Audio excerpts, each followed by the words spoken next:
Hello everyone, this is Robert from Windy Corner TV, and welcome to episode 5 of my podcast. Once again, I'm joined by Ben, aka Qualbert, as we discuss all the various games that we played over the previous week. In this episode, we'll be discussing the newest game based on the manga/anime record of Lodoss War. We'll also learn how to say the forbidden word that is no in the comedic adventure Say No More. And we both decide to get in the robot in the VR visual novel Altdeus Beyond Chronos.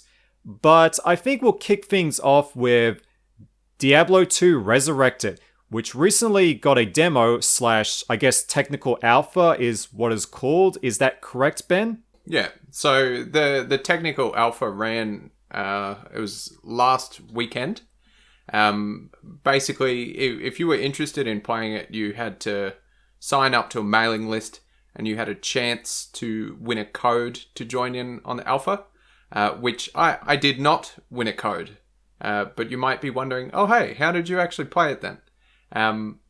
There was a competition that IGN did, and I entered the competition, ended up winning a code for the alpha, which was really cool because like Diablo 2 is one of my favorite games of all time. And when Resurrected got announced, I was just ecstatic.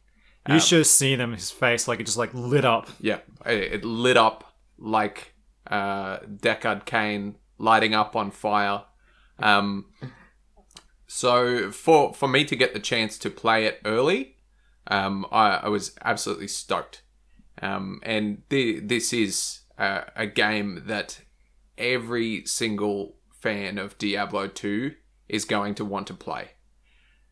So it's a game that's like 20 years old now, and people have been asking for a remake for years. It's definitely a classic as well. I'd say it's one of the best games of the genre. So for those of you that don't know Diablo, you fools. He's looking at me. Yeah. It's a dungeon crawler. It's got some roguelike elements to it.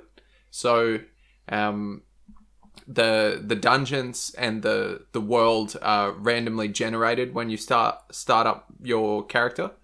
And they stay that throughout the course of that character.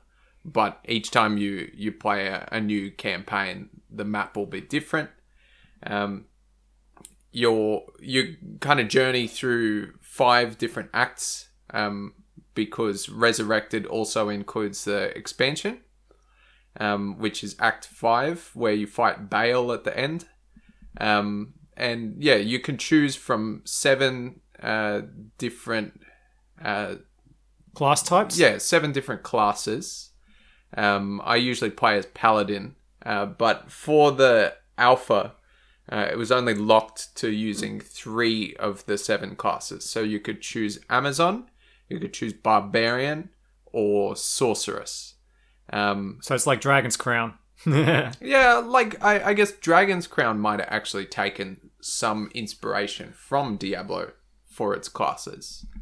And like the gameplay is actually pretty simple.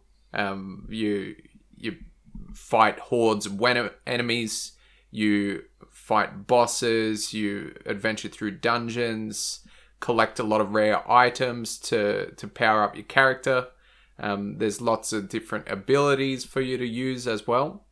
And then the gameplay is in kind of a loop because you go through acts 1 to 5 in normal, and then after normal you can go through acts 1 to 5 in nightmare, and then after nightmare you can go through acts 1 to 5 in hell, and it gets increasingly difficult.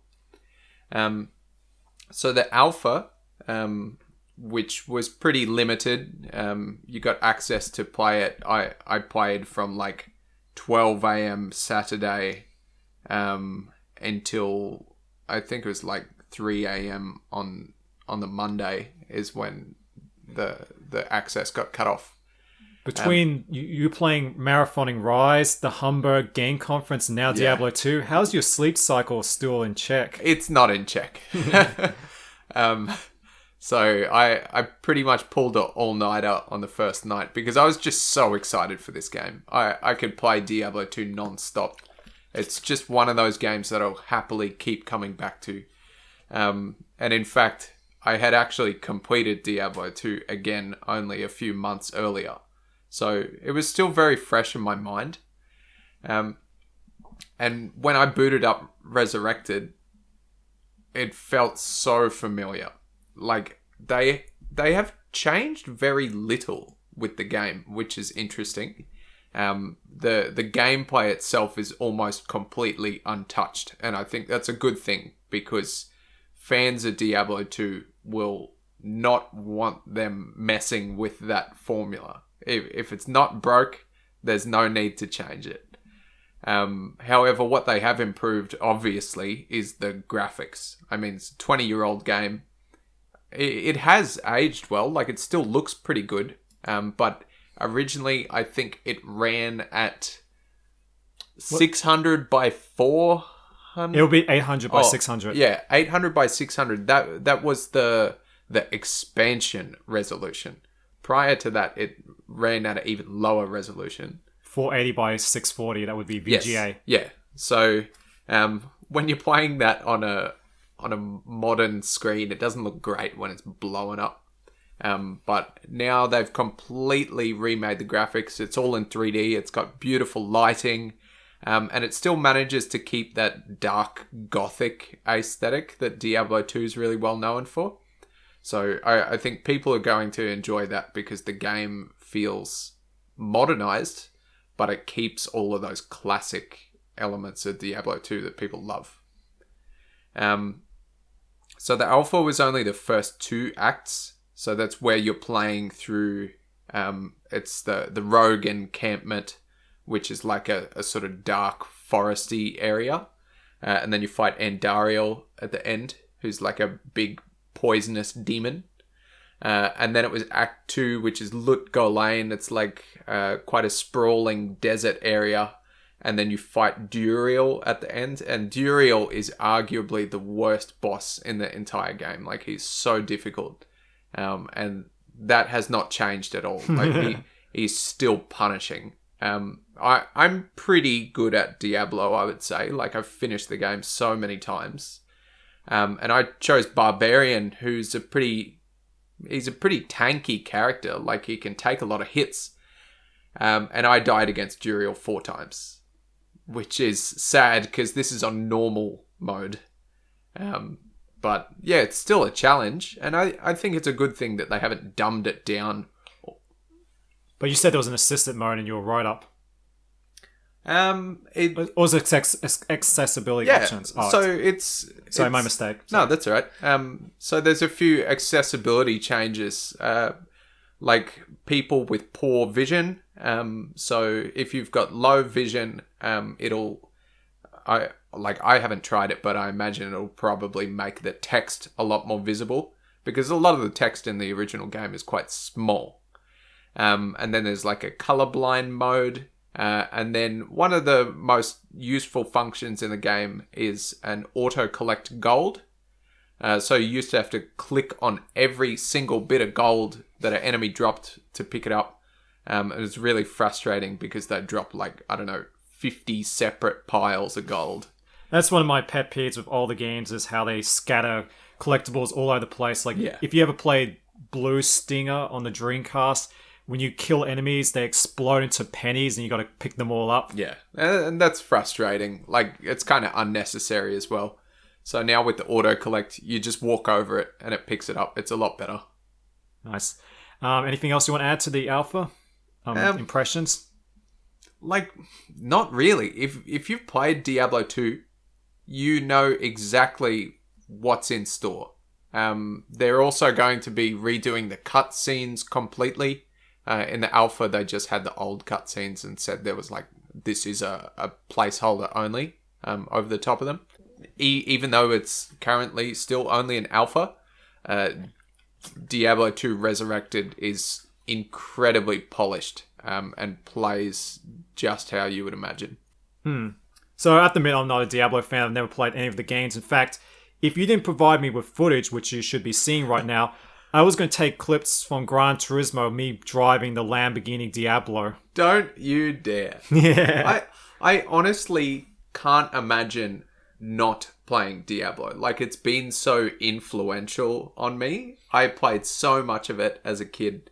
I find it hard to believe there are people out there that haven't played it. I can't believe that you're this enthusiastic about a game that isn't made in Japan, that doesn't have an anime theme or characters. I know. With characters with electric sockets for faces. That's so unlike me, enjoying a Western game. To be fair, we are talking about another Western game later on. Yep. Now, the funny thing is I'm trash talking Ben for being a weeb because I'm about to talk about a Japanese game that's based on an anime. Yeah, so the real weeb here is actually Robert. Yeah. So yeah, the game I've been playing recently is Record of Lodoss War Deedlit in Wonder Labyrinth. I hate that name. That's such a mouthful. But anyway, this is a Metroidvania game from Team Ladybug, who previously did Touhou Lunar Nights.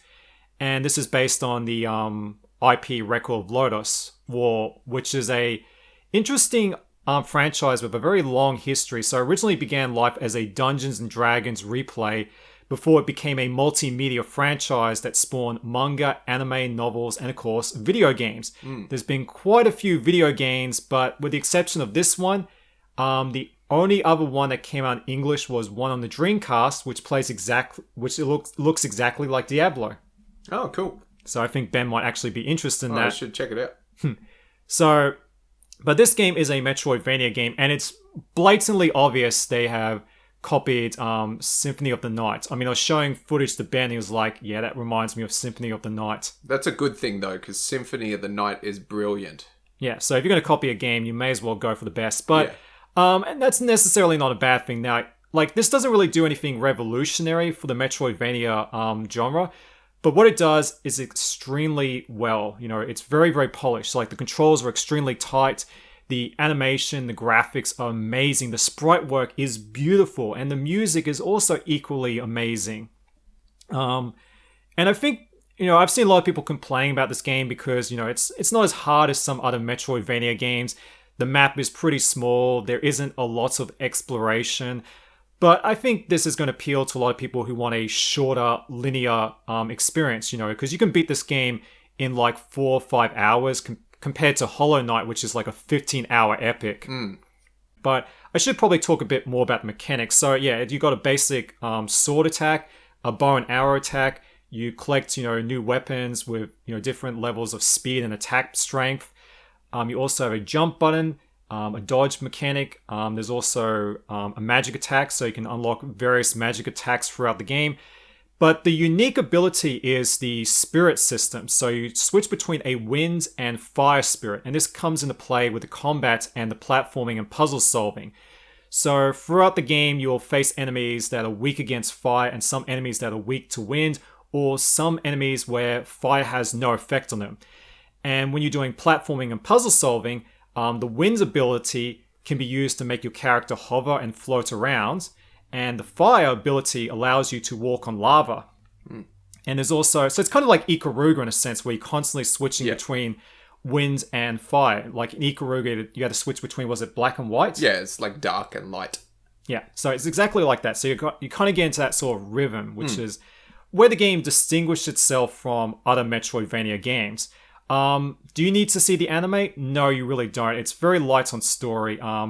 But if you do want to see the anime, it is available on Anime Lab in Australia and New Zealand. And if you live in the Americas, it's on Funimation now. But it's very difficult to access a lot of Record of Lodoss War material because it's never been a very popular franchise. They did bring over the first book, The Grey Witch, recently, and I don't think it's sold at all. Why do you think then they decided to localize this game? Because there's very little dialogue. You know, and it's on PC. You know, the biggest, I mean, PC gaming isn't very big in Japan, so I think they were thinking more of a Western market when they made this game. I just think it's a property that was very cheap to get. Yep. And it's not necessarily a bad thing. You know, there's a lot of people out there who like Record of Lodoss War, but it's just never been a heavy hitter. Like, if you go to conventions, you'll never see anyone cosplaying as a character from Lodoss. I'd never really heard of it, and I consider myself a an anime fan. Maybe just not like the 90s anime. But I am trying to slowly show Ben the light. I did show him Gunbuster and Bubblegum Crisis. Yeah, they're really good. And like my one of my favorite anime is Cowboy Bebop, and that's 90s as well. Yeah. So yeah, Record of Lodoss War, I highly recommend it. It's currently only available on PC, but Toho Lunar Night did get a port to Xbox and Switch. No PlayStation, funny enough. So I imagine this game will get ported to consoles down the road. I feel like it would fit well on the Switch. Having seen the visuals and how it plays, it'd be good to have as a handheld game. And Bloodstained Ritual of the Night sold the best on the Switch. Yeah, so like to me that'd be a no-brainer. Although it probably would be better optimized than Bloodstained's Switch port. Yeah, I wasn't a big fan. So yeah, that's Record of Lodoss War in a nutshell. So it's a bit of a tongue for that title. I'm not going to repeat it again. Deedlit in Wonder Labyrinth. What the hell does that even mean? Well, Deedlit's the main character you play as. She's the elf. Okay, there you go. Yeah. And she's in a Wonder Labyrinth. Although, ironically, the map isn't really labyrinth-like compared to other Metroidvania games. Deedlit in Wonder Linear Labyrinth.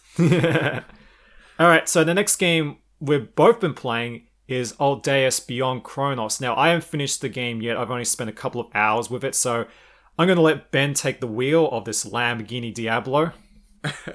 I wish. So this is it is a visual novel, but it's a virtual visual novel. So the company that made this game is called My Dearest, and they've been making a couple of VR visual novels over the last couple of years.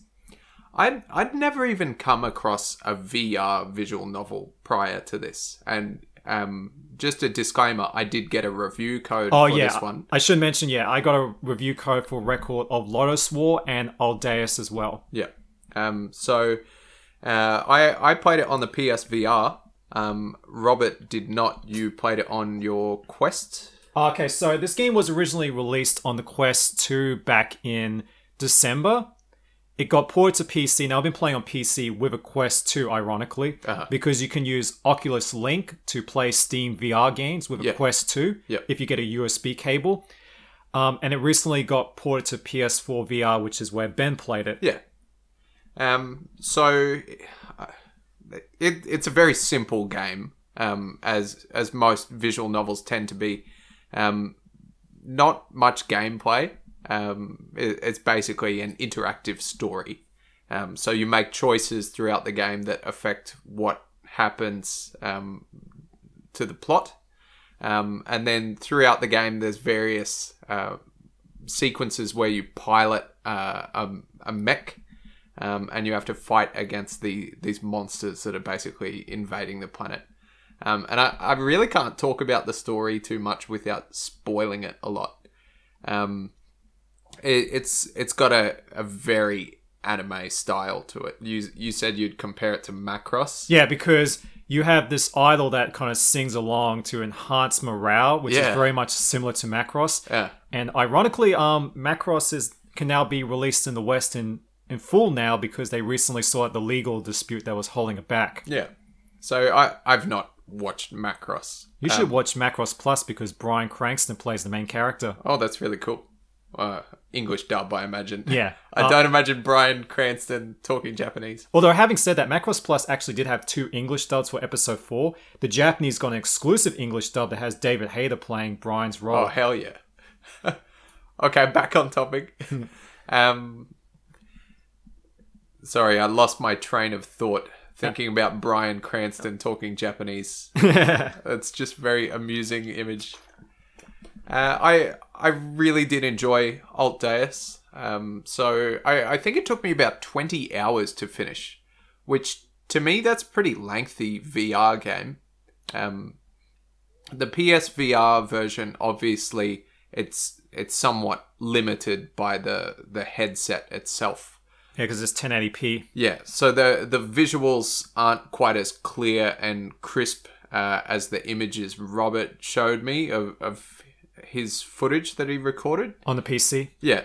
But I still think it looks really good. The characters have a very sort of clean anime style to them. It does feel like you're kind of part of an anime, which is interesting. The environments, like there's not a lot of detail there, but that's not really what you're focusing on. Well, it was originally designed for the Quest 2, so yeah, it's pretty much limited by that. Yeah. But I really did enjoy the mech sequences. Like they're so cool. You're piloting a mech, you've got control over the rail cannon, you're like you have to put up like shields and stuff. And that actually does influence the story, what you do inside of the mech. I was really impressed by the soundtrack too. Like, I think that is one of the best aspects of the game. Considering your partner is an AI that's also an idol, there's a lot of sort of idol style music in the game.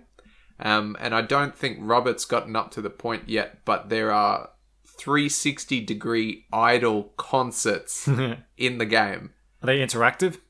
No, you're basically sitting in the middle and her name is Noah, and she basically performs all around you. But it is so cool. I've never experienced anything like that. And like you actually have to watch those sequences quite a few times, because once you finish a particular ending, you have to go back and change what you did in the past to achieve a different ending. And you end up watching the same concerts like 3 or 4 times, which I found got a little bit tedious. Can you fast forward through them? You cannot skip the concerts at all. So it's like the Borderlands 2 intro. Like every time I buy Borderlands 2, you got to sit for that same intro over and over and over. I did find myself getting a bit frustrated with having to play through the same segments. I think I did it like 5 times because I wanted to get the true ending. And in order to get the true ending, you have to get 1 bad ending and then 2 of the main character endings. So it does force you to sit through the same stuff, which I expected that of a visual novel, but there's quite a bit that you can't skip. So you're telling me this is the one visual novel that trophy hunters aren't going to like because they just fast forward through the whole thing? No, like this takes time. And you have to pay attention. Like, when you're in those mech sequences, every second counts. If you're not putting up a shield or launching the rail cannon, or what you can do later on in the game is analyze the enemies.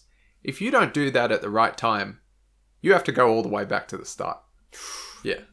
So at least the checkpoints are generous. The game auto-saves. So with every new scene or every decision you make that affects the plot, it'll just automatically save for you. And it's a very emotional story too. Like, it tells a lot of human connection because you play as an artificial human, and there's an AI that's also learning off human personalities. So I really enjoyed the plot, and I can't speak too much about it, but I think people that have previously played visual novels, let's say like, I played Steins Gate. I'm a big fan of Steins Gate. If you enjoyed that, you're really going to like Altdeus. So, yeah, I only played the first couple of hours. I got a review code for the PC version. It looks amazing. Like, the anime visual style is nailed excellently. The sound mix is superb. Like, it just really immerses you. Like, the immersion in this game is incredible. Yeah. Now, Ben played it with a Japanese dub. I didn't want to do that because the subtitles are kind of a bit hard to read in VR because your eyes have to be focused on a very specific focal point. Yeah, that kind of threw me off a little.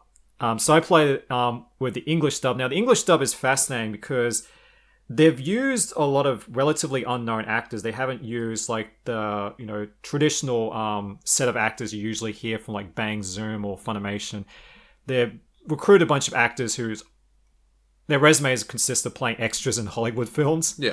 But all things considered, because considering the budget, the acting is not bad. It's not amazing. It's not like Blood and Truth on the PS4, which has the best acting of any VR game. But I was pleasantly surprised given the budget of the game. Yeah. The lip syncing, they have managed to match it pretty well. Huh. So yeah, I was pretty impressed by the acting considering the budget. As I said, the sound mix is awesome. And there are some low-res assets that do crop up, like some pixelated, like 2D cut-out plants in some parts. because you can tell this was originally designed for the Quest 2, which is obviously, a very small processor inside the VR headset. So they obviously didn't redo all the assets for PC and PS4, but no, overall I think the immersion's really good, and I do like the shots that are in this like knockoff Shibuya. Yeah. Because I've actually been there. You probably would be familiar with the iconic Scramble crossing. Which was invented by Persona. Apparently. And The World Ends With You before that. But yeah, like standing in the middle of the Scramble crossing, I just took a moment to soak it in. Yeah, like to look around. It's really cool. Like the fact that you can be in the middle of it and just enjoy the scenery and take it in, even though it's just a video game. Yeah, you can actually sit in the middle of the Scramble crossing without having a Japanese guy blasting his horn saying, "Get off the road, you stupid gaijin!" Well, he wouldn't say that in English, but... well, I'm listening to the dub version. Yes.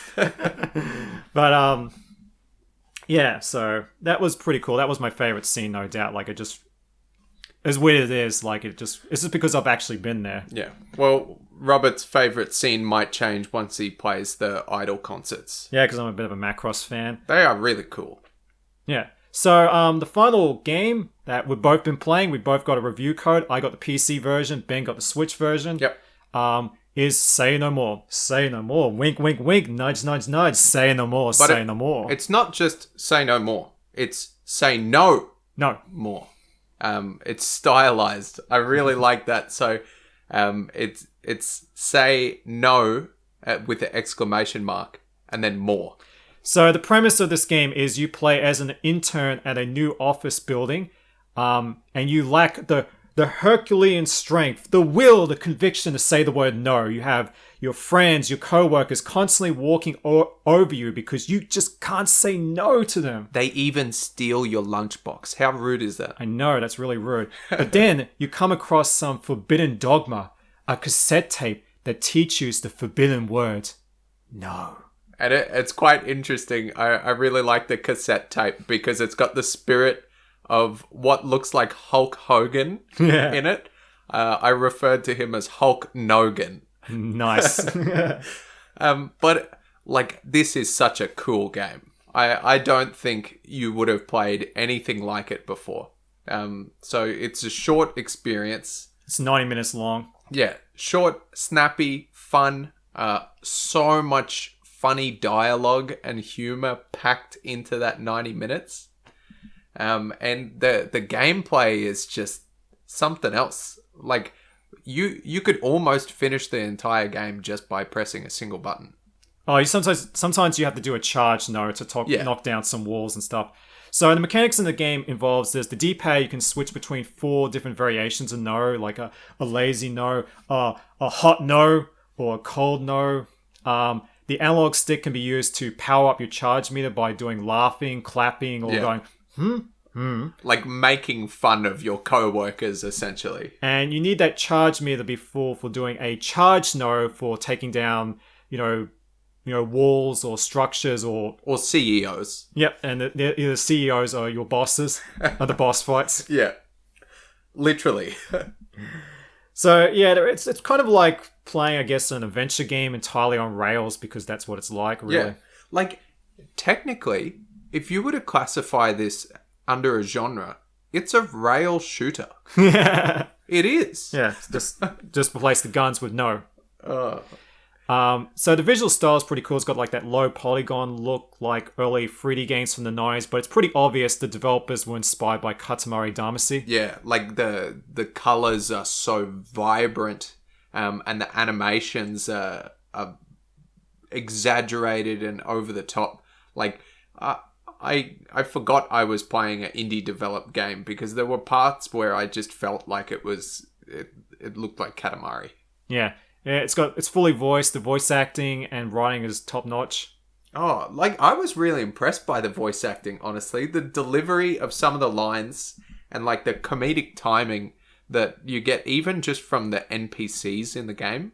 So as you walk along like your set path, they will stop you and like request you to do things like buy me coffee. Yeah, buy me coffee, go fill up the printer paper, do this job for me.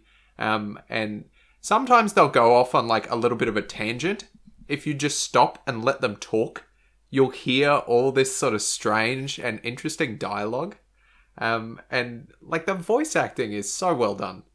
But sadly, there isn't much in the way of replay value. Now, you can replay any chapter, so there is a chapter select. There are some alternative dialogue you can get by just responding, by just not pushing anything. Yeah. And there's quite a few achievements on the PC version. I think there's an achievement for saying no for like 100,000 times or something really absurd. Oh my gosh. So I played on PC. Ben played it on the Switch. Now, the PC port's pretty simple. You just got your choice of resolution. 16:9 resolutions. There's no arbitrary resolutions. I do recommend forcing texture filtering 16 times because the game has a lot of flat surfaces, and this really improves the image quality a lot. Yeah, I think it looked fine on Switch as well. Obviously, it's not going to be as clean as 4K. Yeah, with Robert's rig. But it's not a very graphically demanding game. The recommended card is a NVIDIA 540, and I'm playing it on a graphics card that's fetching over like $1,500 on eBay. What a beast! Yeah, but if like you're not playing this game for the graphics, it's all about the humor, and the game delivers some of the best humor you will ever come across in a game. Yeah, and I do highly recommend it. I do think some people will be turned off by the price point, which is like I think $15 or 20 Australian dollars. Okay. So yeah, I can imagine some people will be turned off by the length. I mean, the length is perfect. It's like the perfect game for like one big play session. Yeah. But imagine some people that's just not going to represent enough value, bang for your buck. Yeah. But I can see this game going on sale or being part of a humble bundle or fanatical bundle. And when that happens, you've got no excuse not to check this game out because we don't see many comedic games these days, which is unfortunate, because, the whole point of video games is about escapism, relaxing from a hard day of work. Ironically, this is a game about going to work. And yeah, it's really cool to see a developer, make comedic games. We need more of them. I think people who are going to get a real kick out of this are people who work in an office environment. So I started a new job in November last year, and yes, coincidentally, it's in an office. I didn't start as an intern, but I kind of get what the office politics are like. And this game has a really satirical approach to the office life and work style. And like, it's really clever, some parts of it. You got to take charge and be the pack leader. Yeah. So you end up almost sort of overthrowing the company. And initially, people have no concept of the word no, which is interesting because that does kind of apply to real life. Sometimes it's difficult to say no, even when you have to. So there is a deeper message to this game. Yeah. So don't surround yourself with yes men and occasionally learn to say no. Yeah, it helps to be assertive in the right situations. Anyway, I think that basically wraps it up. Thanks again for joining me, Ben. It was really fun to actually play the same games for a change. Yeah, and get a different perspective on the same game as well. Like be able to play it on different platforms and compare our experience. Yeah, that's why I think it's great to get you on board. So hopefully we can do this again. We're going to be seeing the Mortal Kombat movie. That's going to be awesome. Although by the time you hear this, we probably already seen the movie. Yeah. So that's coming out later this month, I think. Yeah, it comes out on the 23rd. Was it 22nd? It's already out in Europe. Yeah. And we know how much of a good reputation game tie-in movies have. Yeah. Hello, Super Mario movie from the 90s. Oh, that is just a classic. That's an awesome movie. Anyway, thanks for listening, and I hope you can join us for next time. Unfortunately, I'll be going on vacation, but yeah, I hope you guys will join us where we'll discuss Mortal Kombat and potentially Resident Evil Village. Oh, everyone's looking forward to that game for two very big reasons. I'll let you think about what they are. All right. So, on that note, I think that's a perfect way to end it. Bye. See you next time. Bye.